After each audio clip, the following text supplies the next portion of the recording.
मी मगाशी बोलताना उल्लेख केला की या सगळ्या मंडळींनी आम्हाला पुढची समाजातली खूप मोठी मोठी माणसं दाखवली. प्रफुल्लताईंनी आम्हाला दिलेले असेच एक आपण काका म्हणूया, मामा म्हणूया, to personal extent I will say father, godfather Vinodbhai Doshi. आर्टचा लव्हर माणूस, एक उद्योगपती, एका मोठ्या उद्योगधंद्याचा मालक असलेला माणूस, पण अर्ध लक्ष या सांस्कृतिक जगताकडे असायचं. उत्तम कुठे काय घडतंय सांस्कृतिक, आणि त्याच्यामागे उभं राहणं, त्यांना आधार देणं, त्यांना धीर देणं आणि गोष्टीत लक्ष घालून देणं. आधार देण्याचा जनरल अर्थ धरला जातो की स्पॉन्सरशिप देणं, पण त्याच्यात सुद्धा वेगळी दिशा. आम्ही पहिली स्पॉन्सरशिप त्यांच्याकडे प्रफुल्ल त्यांनी सुचवली की विनोद जवळच राहतात, त्यांच्याकडे जा, मी फोन करून ठेवला आहे. आम्ही भेटायला गेलो. गुड बाय त्रिवेणी नावाचा सोहळा होता. त्रिवेणी स्पर्धेचा सांगता सोहळा खूप मोठ्या प्रमाणावर आखला होता दीनानाथमध्ये.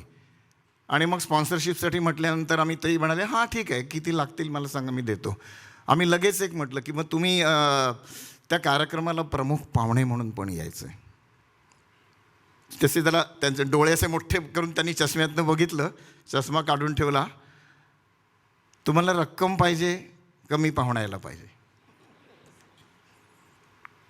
खुलासा खूप सुंदर आहे बरं. पुढे मी म्हटलं आम्हाला दोन्ही हवं आहे.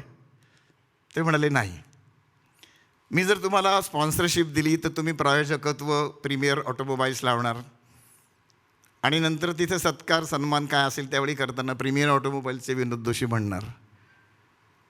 तुमच्या मनात येणार नाही, माझ्या मनात येणार नाही, पण समोर बसलेल्या लोकांमधली 2 माणसं तरी मनात म्हणतील हे प्रायोजकत्व यांनी किती सहज विकत घेतलं, या मुलांना पैसे दिले विकत घेतलं.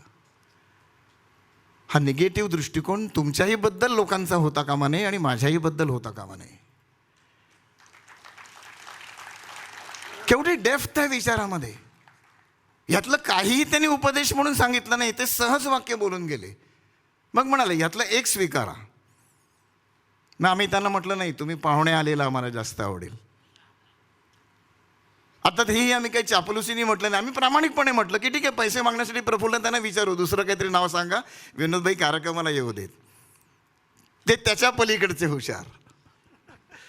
त्यांनी स्पॉन्सरशिपही दिली आणि म्हणाले की तुम्ही 4-6 दिवसांनी या आणि लालचंद शेठना बोलवा, कारण ते अनेक सांस्कृतिक कार्यक्रमांना जातात, त्यामुळे तुमच्याकडे ते स्पेशल आलेत असं होणार नाही.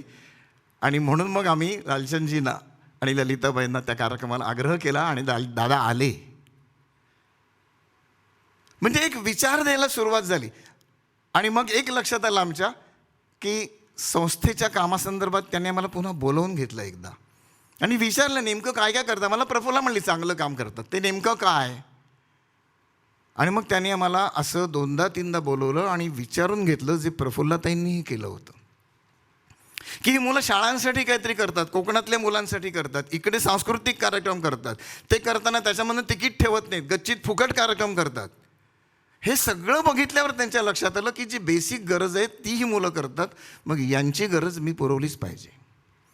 आणि मग त्यांनी 5, 25, 20 असे वेगवेगळे रेफरन्सेस दिले. पुण्याला जा, पद्मनाभनला भेटा, अमक्याकडे जा, त्याला भेटा. चिठी द्यायचे. काम किती देखणं. चिठी लिहिली असेल तर खाली लफेदार सहीनी केलेली, सरयुताईंना आठवेल, काळ्या पेनानी, जाड अशा पेनानी सुंदर सही करायचे, विनोद ला दोशी, आणि ती सही फिसकटून नये म्हणून पंख्याखाली सुकट ठेवायचे, तोपर्यंत काहीतरी बोलायचे. मी ते पत्र थांब जरा, मग म्हणायची ती सही ओली असेल ना, पटकन तू पाकिटात घडी करताना फिसकटेल, ती वाईट दिसेल. त्या सहीच्या मागे सुद्धा किती सौंदर्य दृष्टी होती.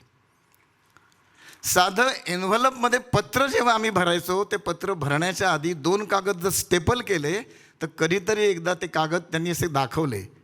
ते म्हणायचं हे 2 कागदाला स्टेपल आपण करताना हे असं उभं स्टेपल केलं ना आणि पान उलटलं तर त्या उभ्या तारेतनं पटकन पान फाटलं जातं. ते स्टेपल उभं करू नये, आडवं करावं असं म्हणून त्यांनी स्टेपलर घेऊन आडवं करून दाखवलं. काय गरज आहे हो एवढ्या मोठ्या उद्योगपतीला एक क्षुल्लक गोष्टीत नाक खुपसायची. पण ते क्षुल्लकत्व नव्हतं. शिकवणं होतं जे त्यांनी त्यांच्या लेकाला शिकवलं असतं, जे त्यांनी त्यांच्या नातवाला शिकवलं असतं, ते आम्हाला शिकवलं इथपासून. मग पाकिटात पत्र कसं भरावं, पाकिटातलं पत्र ओपन केल्यावर to whom it is addressed he should get his name first. त्यामुळे पत्र उलटं नाही ठेवायचं, सुलटं ठेवायचं, उलट्या बाजूनी सुलटं ठेवायचं. अशा छोट्या छोट्या गोष्टी सांगितल्या हो. एवढं करूनही थांबले नाहीत. प्रत्येक कार्यक्रमाच्या वेळेला प्रफुल्लताईंच्या घरच्यासारखंच आदल्या दिवशी सांगायचे संध्याकाळी वेळ घेऊन या. ऑफिसमधनं यायचे, उशिरा आलेले असले, आम्ही बसलेलो असायचो तर तडक आल्यानंतर फक्त बूट काढून समोर येऊन बसायचे आणि आमची 2 तास 2.5 तास 3 तास बैठक. पाणीसुद्धा प्यायला घरात जाऊन येतो किंवा शर्ट बदलून येतो. आम्ही म्हणतो विनोदभाई जाणार, मी फ्रेश आहे, तुम्ही भेटलात ना मी फ्रेश आहे. आणि हे तर असंख्य वेळा असं. राजा शिवाजीतला कार्यक्रम असेल, त्या कार्यक्रमाला 89 साल, 89 साली त्यांनी 2.5 लाखाची एक स्पॉन्सरशिप दिली होती आम्हाला. 2.5 लाख 89 साली. इमॅजिन करा आजची किंमत काय असेल. आणि ती स्पॉन्सरशिप मला वाटतं मी पेंडॉलचं काम सुरू होतं आणि संध्याकाळी 6-6:30च्या सुमारास त्यांच्या ऑफिसमधनं कुट्टी किंवा आणखीन तत्सम कोणीतरी त्यांच्या हाताखालचा अधिकारी भेटायला आले. ते नेमकर कुठे विचारलं. मग ते आले जवळ आणि त्यांनी एन्व्हलप दिलं. वरती ते विनोदभाईंचं प्रीमियर कंपनीचं म्हणून मी उघडलं तर आतमध्ये त्या 2.5 लाखाचा चेक होता. मी लगेचच आतमध्ये ऑफिसमध्ये जाऊन विनोदभाईंना फोन केला आणि म्हटलं ते ठीक आहे, स्पॉन्सरशिप दिली तुम्ही, खूप छान दिली, अजून सगळंच व्हायचं आहे, आत्ता मांडवाचा खांबे खोचतोय जमिनीमध्ये. ते म्हटले मुलांना खर्च खूप मोठा आहे आणि तुमच्याकडे एवढे पैसे नसतील हे मला माहिती आहे, म्हणून मी पाठवले. तुम्ही कार्यक्रम 100% उत्तम करणार आहात, मी नंतर देणारच आहे ना, आत्ता तुमची गरज आहे हे मला कळतं. ती सहजपणे एखादा बापच करू शकतो, हे फक्त बाप करतो. तर अशी ही सगळी माणसं, अशा खूप गोष्टी आहेत सांगण्यासारख्या. तर असे विनोदभाई आणि तोच सगळा वारसा विनोदभाईंच्या बरोबरीने सरियुताई चालवत होत्या. आज विनोदभाई नाहीत पण सरियुताई आहेत, ते त्यांच्या रूपाने आहेत. मी विनंती करेन की ती आठवण त्यांनी दिलीपजींच्या हस्ते स्वीकारावी.